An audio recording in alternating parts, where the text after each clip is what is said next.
There's something that exists in every Australian as part of our essence, our DNA. It's a longing to explore, a sense of discovery. It's a love of this country that is propelling us to our quiet country towns. But as part of that essence, there's also a sophisticated, classy style Australian sense of quality control. Those country towns better have something unique about them. Good coffee, good food, good accommodation, and heaven forbid, for happy hydration, a brewery, a distillery, or a winery. Around a 3-hour drive northwest of Sydney in New South Wales' Central Tablelands, Rylstone fits that bill nicely.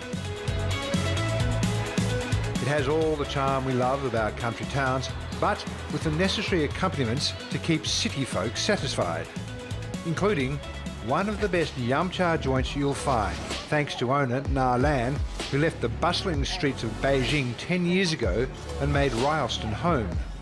It's not usual to find something of such quality in a country town in Australia. Was it difficult to get customers in the first place? Yes, or the first couple of months is hard because nobody knows what we're selling here.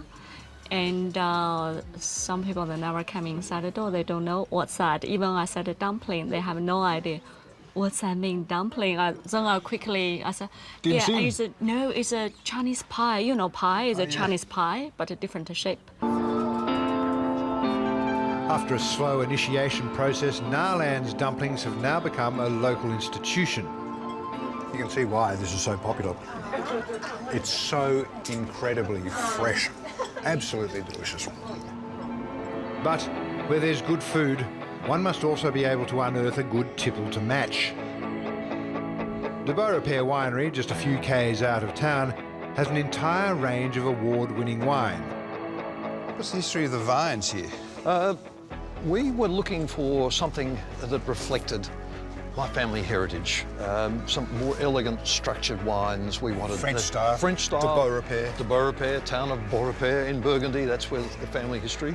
And we were looking a lot of areas, and we were amazingly lucky to find somewhere. It's an old sea coast under Rylstone, very pure band of limestone that runs under this vineyard.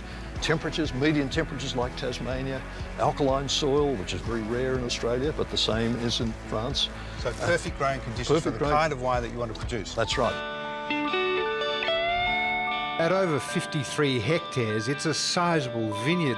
But for Richard and his children, who now help run the business, it's all about quality. From the Chardonnay...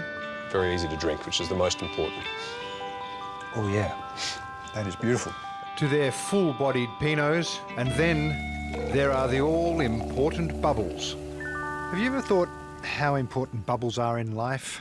They tickle the nose, they inspire a hiccup, a burp, a sneeze. There are bubbles like these. There's bubble baths and bubble jets and bubble gum and bubble wrap and bubble and squeak.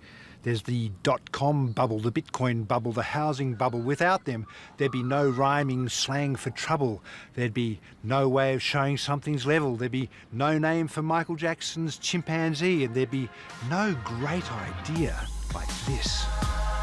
These are Australia's first bubble tents. Hidden away around 40 minutes south of Rylstone in the pristine Capity Valley, privacy and seclusion is guaranteed. So far, there are only 3, and owing to their founders' obsession with things astronomical, they have Leo, Cancer and Virgo.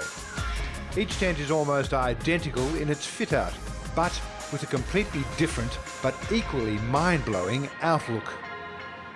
At the risk of sounding sexist, baths are a female thing, aren't they? Men just don't go for them. Certainly I feel as though the water just gets colder and dirtier as you sit in them, but I could go for this one. Perhaps it's got something to do with the funnel thingy, very manly. Perhaps it's got something to do with the view. Yes, I could go for this one, and I notice it's conveniently built for 2 for those that like to soak or whatever in the great, wide, sensual open. This huge chunk of Australian wilderness remains relatively undiscovered, despite the Capity Valley being the largest canyon in Australia and some believe the 2nd largest in the world. We just want to create wow experience for everything. Like, I want to hear people say, wow, why? Yeah. Obviously, the great attractions here are the ridiculous serenity, the privacy, the way this whacking slice of wilderness just laps at your soul. It's like, well, I was going to say it's like renting your own mountain range, but it's like renting your own country. And depending on the type of person you are, I guess there are two ways you can respond to such a place. You can either go explore it or let it explore you.